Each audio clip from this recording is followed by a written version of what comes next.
Maglilingkod sa bawat Pilipino at magbibigay ng tamang impormasyon para sa tahimik at maayos na Pilipinas. Police News Network, alagad ng batas, tagapagtaguyod ng balitang pulis, sandigan ng mamamayan, patnubay ng katotohanan.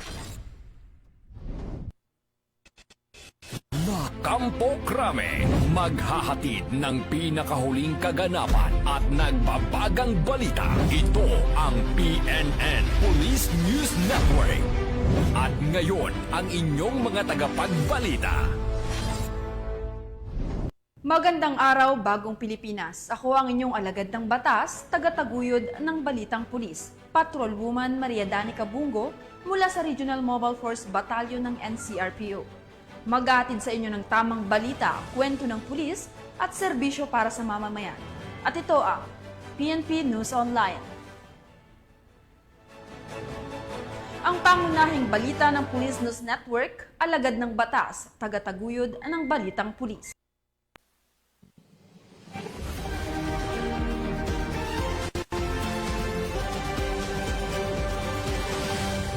Narito ang mga balitang dapat niyong abangan.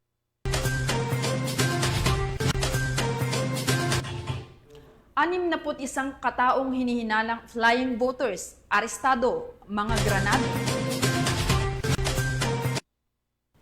Tinatayang 47 milyong pisong halaga ng shabu, nasabat. High value individual, timbog. At 5 individual, kalaboso sa buy-bust operation sa mismong araw ng eleksyon sa Davao City.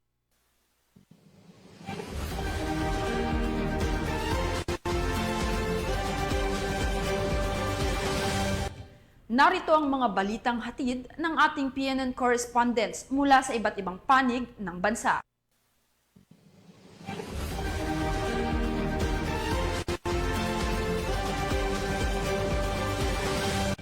Simulan natin ang balita mula sa bahagi ng Luzon.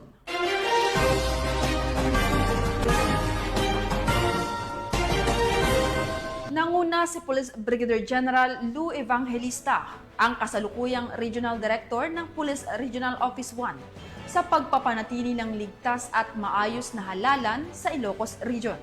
Alamin ang buong detalye ng report mula kay Police Corporal Rafi Viloria. Unahan ni Police Brigadier General Lou F. Evangelista, Regional Director ng PRO1, kaagapay ang Commission on Elections at iba pang ahensya ng pamahalaan. Libu-libong pulis mula sa Police Regional Office 1 ang ipinakalat sa mga voting precinct at iba pang mahalagang lugar sa rehiyon upang mapanatili ang kaayusan at tiyaking ligtas ang bawat botante para sa 2025 national and local elections. Isa rin sa mga pangunahing lugar na binigyang pansin ng PRO1 ay ang Batac City, Ilocos Norte, kung saan bumoto si Pangulong Ferdinand Bongbong Marcos Jr. kasama ang kanyang pamilya. Bunga ng maagap at epektibong inisyatibo ng PRO1, matagumpay na naisagawa ang halalan sa rehiyon nang walang naitalang malalaking insidente. Pinuri naman ng mga lokal na opisyal at mamamayan ang katahimikan at kaayusan ng halalan, gayon din ang profesionalismo ng mga kapulisan. Nagpapatuloy naman ang pagbabantay ng mga otoridad sa mga aktibidad pagkatapos ng halalan at hinikayat ang publiko na makipagtulungan para sa isang maayos at ligtas na bagong Pilipinas. Mula dito sa Ilocos Region, ako ang inyong PNN correspondent, Police Corporal Rafi Viloria, alagad ng batas, tagataguyod ng Balitang Pulis. Maraming salamat, Police Corporal Viloria. Idiniklarang mapayapa at maayos ang Police Regional Office 2 sa ginanap na national and local election sa Region 2. Ang buong detalye ng report mula kay Patrolwoman Jerilyn Colico. Dineklara ng Police Regional Office 2 na sa pangkalahatan ay mapayapa, ligtas at maayos ang pambansa at lokal na halalan sa Rion 2 kahapon, 12 ng Mayo nitong taon. Sa kabila ng ilang insidente, ligtas na naisagawa ang halalan sa mga lalawigan ng Cagayan Valley. Ito ay dahil sa masusing paghahanda ng Police Regional Office 2, koordinasyon sa Commission on Elections at matibay na kooperasyon ng publiko. Nasa 3,766 na PNP personnel ang dineploy para i-secure ang 2,115 polling centers at 4,938 PNP personnel para sa general election duties para sa kabuuang 8,704 na PNP personnel na nakadeploy sa buong Cagayan Valley Region na tinitiyak ang kaligtasan ng mga botante at ang integridad ng proseso ng elektoral. Bukod dito, 156 na tauhan ng PNP personnel ang ipinadala sa BARM upang magsilbing miyembro ng electoral boards. Ang suporta ay nagmula rin sa auxiliary forces mula sa mga kasosyong ahensya kabilang ang Philippine Coast Guard, Philippine Marines, Philippine Army, Maritime Group at Bureau of Fire Protection. Tumulong ang mga unit na ito sa mga operasyong pangseguridad sa mga polling center, checkpoint at mabilis na pag-deploy ng tugon. Gayunpaman, walang naitalang paglabag sa liquor ban sa buong rehiyon. Ang Police Regional Office 2 ay nananatiling nasa full alert status hanggang ika-17 ng Mayo nitong taon upang matiyak ang patuloy na kapayapaan at kaayusan sa panahon ng post-eleksyon. 2 days ago, binaba ko na rin po ang reserve forces ng region. Ang naiwan na sa region na lang is parang mga 14 na lang po. Binaba ko na po lahat. Sa ngalan ng Police Regional Office 2, sinabi ni Police Brigadier General Antonio P. Maralag Jr., Regional Director ng Police Regional Office 2, na taus-pusong nagpapasalamat sa mga taga-Cagayan Valley at sa mga persang sumusuporta sa Police Regional Office para sa aktibong pakikilahok at pagtiyak ng isang mapayapa at maayos na halalan. Mula dito sa Lambak ng Cagayan, ako ang inyong Police News Network Correspondent, Patrolwoman Jerilyn Polico, alagad ng batas, tagataguyod ng Balitang Pulis. Maraming salamat, Patrolwoman Colico. Personal na siniguro ni Police Brigadier General Andre Dizon, Regional Director ng Police Regional Office 5, ang seguridad ng mga presinto sa lalawigan ng Sorsogon sa kasagsagan ng Halalan 2025. Nakatutok dyan si Police Corporal Torrecampo. Para masiguro maayos at ligtas na halalan, personal na isinagawa ni Police Brigadier General Andre Perez Dizon, Regional Director ng Police Regional Office 5, ang inspeksyon sa iba't ibang polling precincts sa lalawigan ng Sorsogon nito lamang nakaraang halalan Mayo 12 taong kasalukuyan. Kabilang sa mga binisita ni Police Brigadier General Dizon kasama ang mga lokal na opisyal ng pulisya ay ang Prieto Diaz Central School, Mabanate Elementary School, Ugod Elementary School at Donsol East Central School para suriin ang deployment, pagtalima sa COMELEC guidelines at kahandaan ng mga puwersa ng gobyerno para sa anumang insidente, gayon din ang tiyakin ang kaayusan, kaligtasan at seguridad ng mga botante habang isinasagawa ang pagboto. Sa ilalim ng kanyang pamumuno ay siniguro niya ang mahigpit na pagpapatupad ng ligtas at mapayapang halalan sa buong rehiyon bilang tugon sa panawagan ni PNP Chief Police General Romel Francisco D. Marbil para sa isang bagong Pilipinas kung saan ang gusto ng pulis, ligtas ka. Mula dito sa Riyong Bicol, ako ang inyong PNN Correspondent, Police Corporal Angelito Recampo, alagad ng batas, tagataguyod ng Balitang Pulis. Maraming salamat, Police Corporal Torrecampo. Inanunsyo ng Police Regional Office Cordillera Administrative Region na mapayapa at ligtas ang isinagawang midterm election sa kabila ng insidente ng pamamaril sa lalawigan ng Abra. Police Master Sergeant Valerio sa ulat. Alinsunod sa malinaw na direktiba ni Pangulong Ferdinand R. Marcos Jr. na tikin ang mapayapa, tapat at maayos na pagdaroos ng 2025 national and local elections, inanunsyo ng Police Regional Office Cordillera Administrative Region o PROCAR matapos ang pagsasara ng botohan na sa kabuuan ay naging mapayapa ang halalan ngayong taon. Bagamat may putukan insidenteng nangyari sa Banggad Abra na agad naman nirespondehan ng kapulisan noong araw ng halalan ika-12 ng Mayo taong kasalukuyan. 2 tao ang nasugatan noong Lunes matapos makarinig ng mga putok ng baril malapit sa isang polling center sa Banggad Abra na nakabala sa mga botohan doon na ayon sa pulisya ay ang pinakahuling karahasan na nauugnay sa halalan. Kinumpirma ng mga tauhan ng Xerez Memorial Hospital na dinala sa kanila ang 2 lalaki na nagtamo ng tama ng bala. Ang mga biktima ay nasa stable na conditions. Tumugon na din ang PNP sa ilang ulat sa paglabag sa liquor ban at umano'y vote buying. Patuloy ang investigasyon at sasampahan ng kasong sinumang mapatunayang lumabag sa batas ng halalan. Samantala, pinuri ni Procar Regional Director Police Brigadier General David Kiprado Jr. ang lahat ng unit ng pulisya at mga katuwang ahensya sa kanilang dedikasyon at disiplina sa pagtupad ng tungkulin sa halalan. Hinihikayat ang publiko na iulat sa mga opisyal na hotline at communication platforms ng Philippine National Police ang anumang kanahinalang aktibidad matapos ang halalan.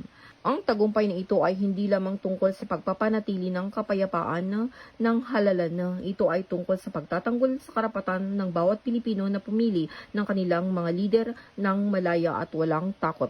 Mula dito sa home of the most disciplined cops, Camp Major Badudang Latig at Benguet, ito ang iyong Police News Network Correspondent, Police Master Sergeant Lenny Valerio, alagad ng batas, tagataguyod ng balitang pulis. Maraming salamat, Police Master Sergeant Valerio. Mahigit 700,000 pisong halaga ng shabu at baril ang nasabat ng mga otoridad mula sa 2 lalaki sa isang Comelec checkpoint sa Zambales. Ang report mula kay Patrolwoman Jilly Peña. Naaresto ng pinagsanib na puwersa ng Zambales PNP at Philippine Army ang 2 lalaki matapos masabat ang hinihinalang shabu na may halagang humigit kumulang 780,000 pesos at isang hindi lisensyadong baril sa sinagawang Comelec checkpoint sa Barangay Catol, Candelaria, Zambales nito lamang gabi ng Mayo 11 taong kasalukuyan. Ayon kay Police Colonel Benjamin P. Ariola, Acting Provincial Director ng Zambales Police Provincial Office, bandang alas 10 ng gabi ay nahinto ng mga otoridad ang isang dark gray na Toyota Vios habang nagpapatupad ng 24 oras na Comelec checkpoint sa kahabaan ng National Highway. Pinangunahan ng operasyon ng mga tauhan ng Candelaria Municipal Police Station, 1st Provincial Mobile Force Company ng Zambales PPO at Philippine Army. Sa isinagawang inspeksyon, agad napansin ng mga operatiba ang mga gamit pang droga gaya ng aluminum foil, lighter, improvised glass pipe at 2 sachet ng hinihinalang shabu sa loob ng sasakyan. Dahil dito, agad inaresto ang 2 sakay ng sasakyan. Sa karagdagang paghahalughog, nakumpiska pa ang 4 na malalaking sachet ng hinihinalang shabu at isang caliber 38 revolver na may 4 na bala.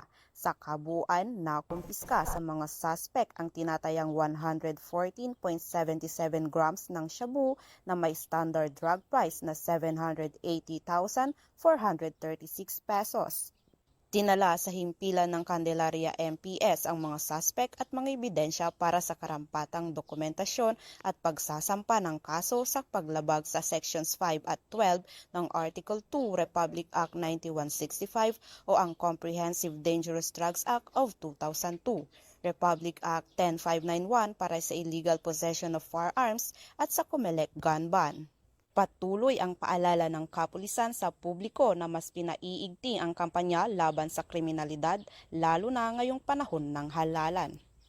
Mula dito sa gitnang Luzon, ako ang inyong PNN Correspondent, Patrolwoman Jilly Advincula Peña, alagad ng batas, tagataguyod ng balitang pulis.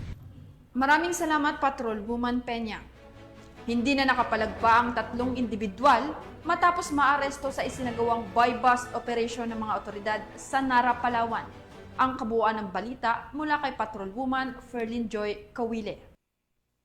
Ang 3 suspect kabilang ng 2 waitress na babae sa ikinasang drug buy-bust operation sa Muslim Road, Barangay Antipuluan, Nara, Palawan. Kinilala ang mga naaresto na sina alias Princess, 28 taong gulang, alias Lucy, 32 taong gulang, at alias Richard, 37 taong gulang, pare-parehas residente ng Barangay Irawan, Nara, Palawan. Sa isinagawang joint operation ng Provincial Drug Enforcement Unit at ng Nara Municipal Police Station ay nabilhan ang mga suspect ng isang pakete ng shabu na nagkakahalaga ng 21,000 pesos. Habang nakuha sa kanilang pangalagang 4 pang pakete ng shabu, black sling bag at mga pera. Sa kabuuan ay nakumpiska sa mga suspect ang 12.88 gramo ng shabu na may market value na 77,880 pesos. Samantala, nasa kustodiya na ng pulisya ang mga suspect at maharap sa kasong paglabag sa RA 9165 ang Comprehensive Dangerous Drugs Act of 2002.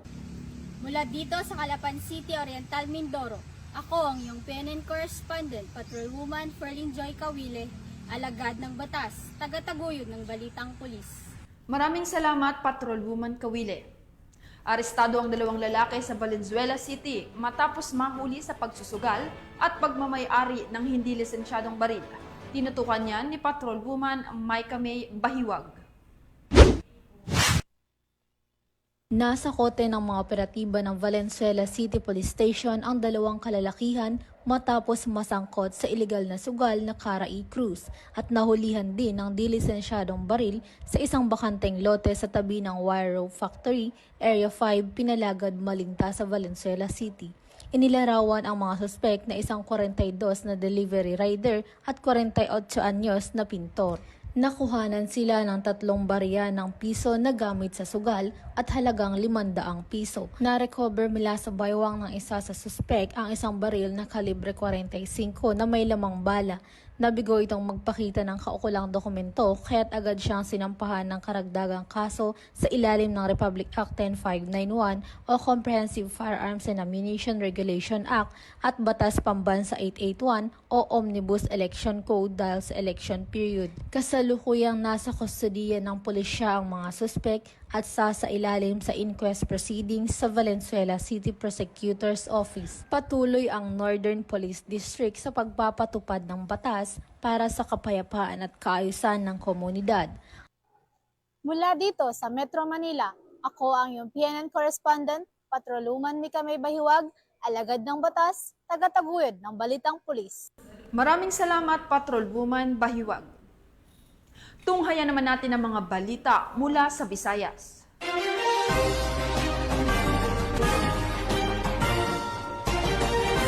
Nasamsamang tinatayang 47 milyong pisong halaga ng shabu habang arestado naman ang isang high-value individual sa matagumpay na buy-bust operation ng PNP at Philippine Drug Enforcement Agency sa Lapu-Lapu City, Cebu.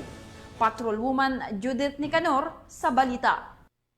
Himas-rehas ngayon ng isang high-value individual matapos makuhanan ng 47 milyong halaga ng hinihinalang shabu sa isinagawang buy-bust operation ng Lapu-Lapu City PNP sa Sitio Ibabaw, Barangay Agos, Lapu-Lapu City, Cebu nito lamang nakaraan. Kinilala ni Police Lieutenant Colonel Jewel M. Nicanor, hepe ng City Intelligence Unit, Lapu-Lapu City Police Office, ang suspect na si alias M, 35 anyos, residente ng Purok, Calachuchi, Barangay Giletongan, Cordoba, Cebu. Ikinasa ang buy-bust operation ng mga operatiba bandang 1:29 ng madaling araw na nagresulta sa pagkaaresto sa suspect at pagkakumpiska ng 16 na malalaking pakete ng hinihinalang shabu. May kabuang timbang na 7,000 gramo at may standard drug price na 47,600,000 pesos, backpack, cellphone, tibag at buy-bust money.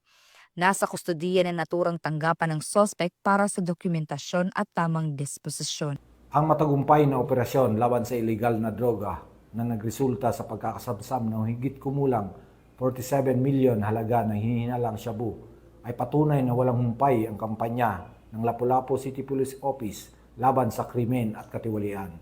Sa gitna ng ating mahigpit na paghahanda para sa National and Local Election 2025, hindi natin pinapabayaang makalusot ang sinuman na nagtatangkang sirain ang katahimikan at kinabukasan ng ating komunidad. Ang tagumpay na ito ay hindi lamang tagumpay ng pulisya, kundi tagumpay ng bawat upuanon na nagnanais ng isang maligtas at maayos na pamayanan. Dahil sa bagong Pilipinas, ang gusto ng pulis, ligtas ka. Patuloy naman na pinapaigting ng buong hanay ng mga kapulisan ng kampanya kontra illegal na droga para sa pagunlad at pagkamit ng isang maayos, ligtas at mapayapang bagong Pilipinas. Mula dito sa Central Visayas, ako yung Police News Network correspondent, Patrolwoman Judith Nicanor, lagad ng batas, tagataguyod ng balitang pulis. Maraming salamat, Patrolwoman Nicanor. Napasakamay ng mga otoridad ang dalawang high-value target ng madakip sa isinagawang buy-bust operation sa Bacolod City. Magbabalita dyan si Patrolwoman Justin May Halyores. Arestado ang dalawang individual na itinuturing na high-value individual sa isinagawang buy-bust operation ng Bacolod City Police Office at City Drug Enforcement Unit nito lamang ika-10 ng Mayo taong kasalukuyan sa Purok, Sigay, Barangay 2, Bacolod City. Kinilala ang mga sospek na sina alias Noli, 56 anyos, may asawa, walang trabaho at residente ng Purok, Sigay, Bacolod City, at si alias Harold, 26 na taong gulang, binata at walang trabaho nagtatrabaho at naninirahan rin sa nasabing lugar. Ang operasyon ay pinangunahan ni Police Lieutenant Richard O. Ligada, Assistant Chief ng CDEO, sa ilalim ng direktang superbisyon ni Police Lieutenant Colonel Antonio Benitez Jr. Naging matagumpay ang operasyon na nagresulta sa pagkakaaresto ng mga sospek at pagkakakumpiska ng hinihinalang shabu na may kabuuang bigat na humigit kumulang 70 grams at may tinatayang halaga na 476,000 pesos batay sa standard drug price. Kabilang sa mga ebidensyang na-recover mula sa mga sospek ay ang isang heat-sealed sachet at 7 pang heat-sealed sachet ng hinihinalang shabu, pati na rin ang 1,000 pesos na buy-bus money na ginamit sa transaksyon. Ang mga sospek ay nahaharap ngayon sa kasong paglabag sa Republic Act 9165 o ang Comprehensive Dangerous Drugs Act of 2002.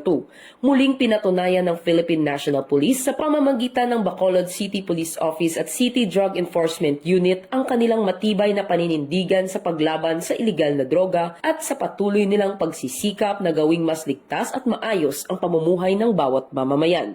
Mula rito sa Police Regional Office 6, ako ang inyong PNN Correspondent Patrolwoman Justin May Halyores, alagad ng batas, tagataguyod ng Balitang Pulis. Maraming salamat, Patrolwoman Halyores. Narito naman ang mga balita mula sa bahagi ng Mindanao.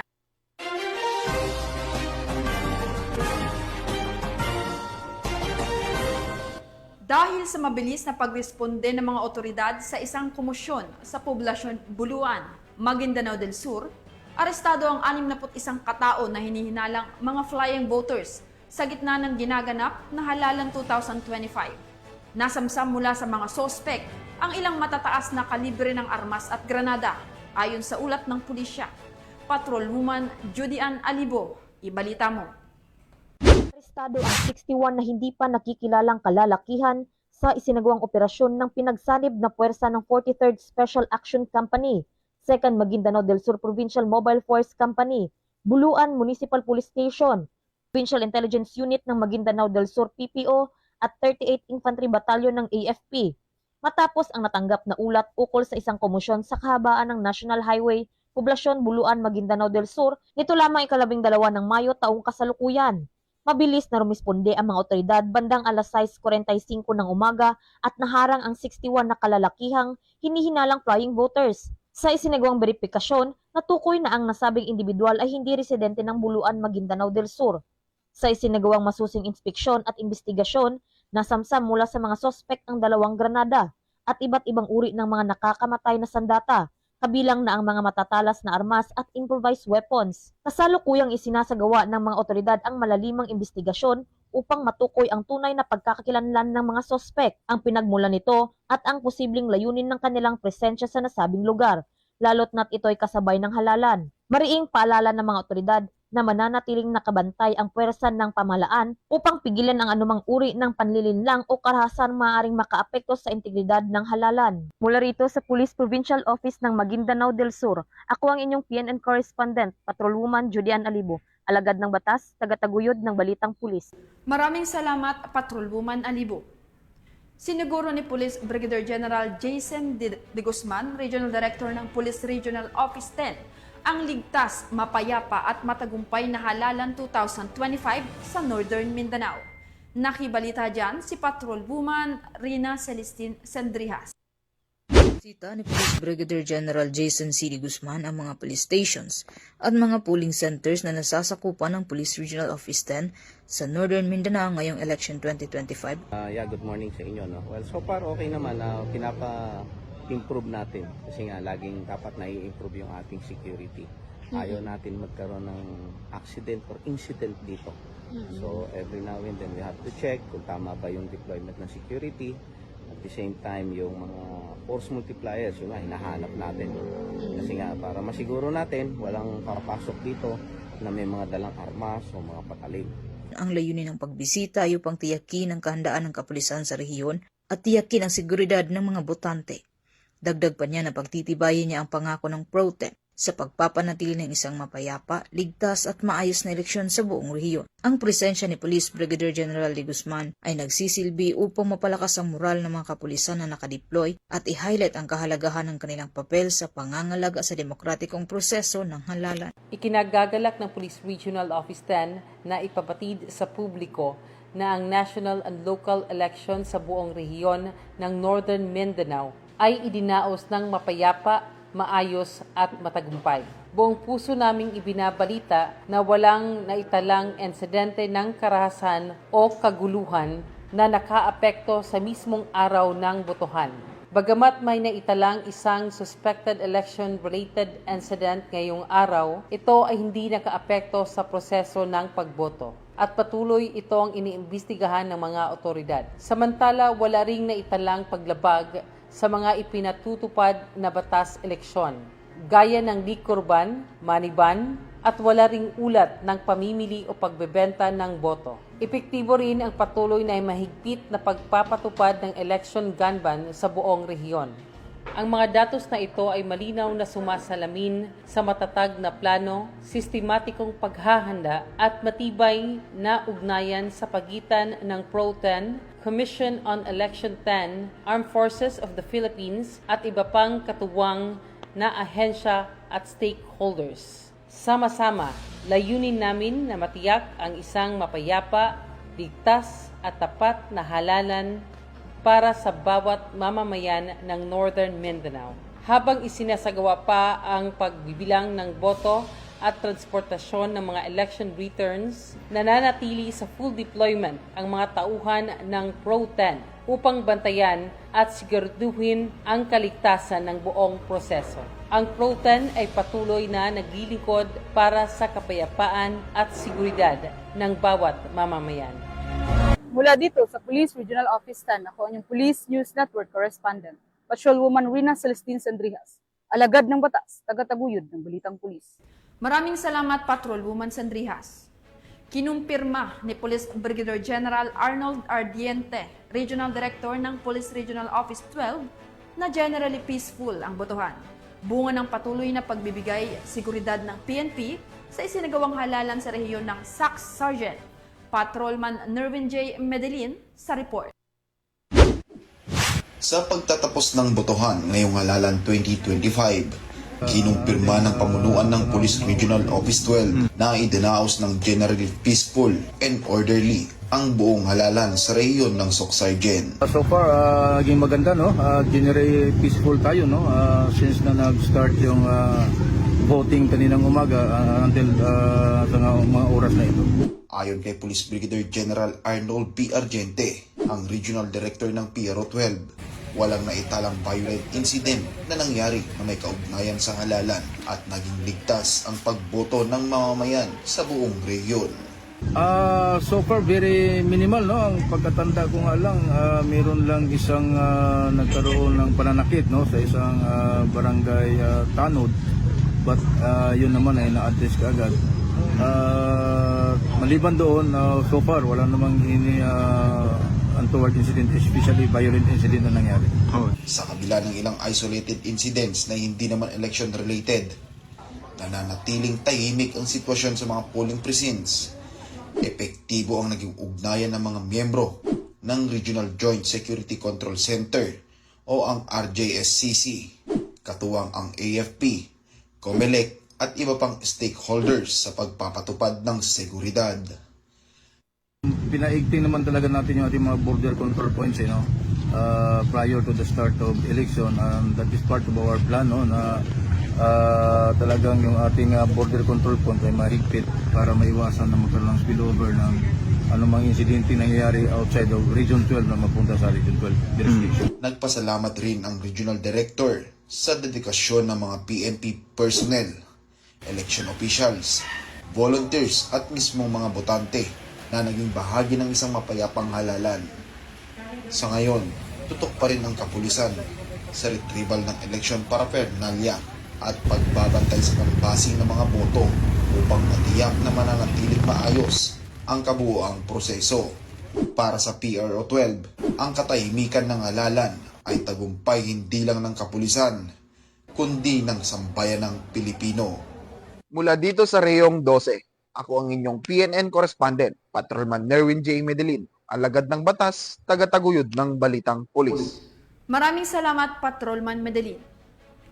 At para sa huling balita, timbog ang nakatalang top 5 city high-value individual At 4 pang sospek sa ikinasang anti-illegal drug operation sa mismong araw ng eleksyon sa Davao City.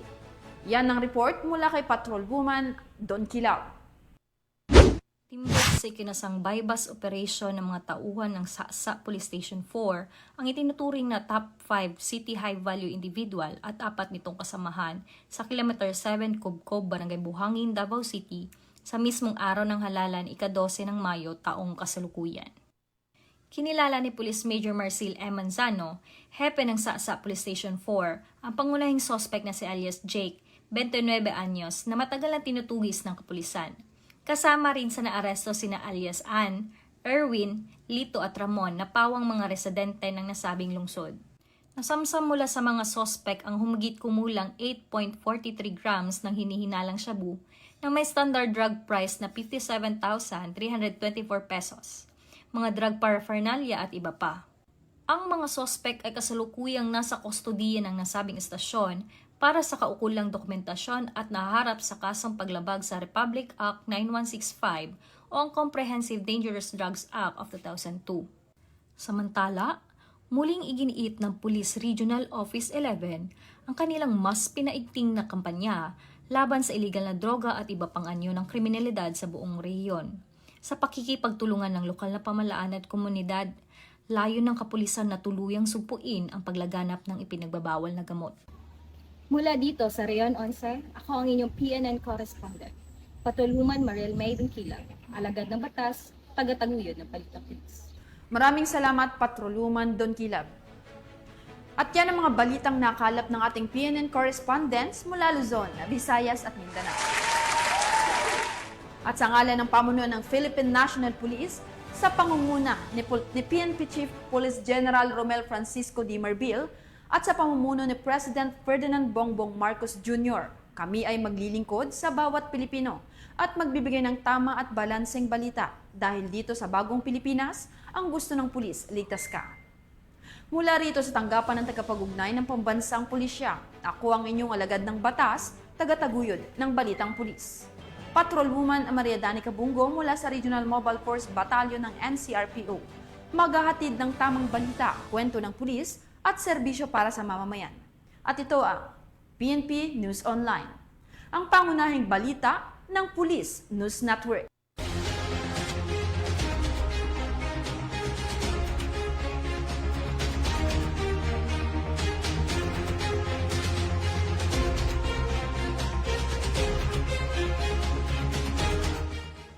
Police News Network, alagad ng batas, tagapagtaguyod ng balitang pulis.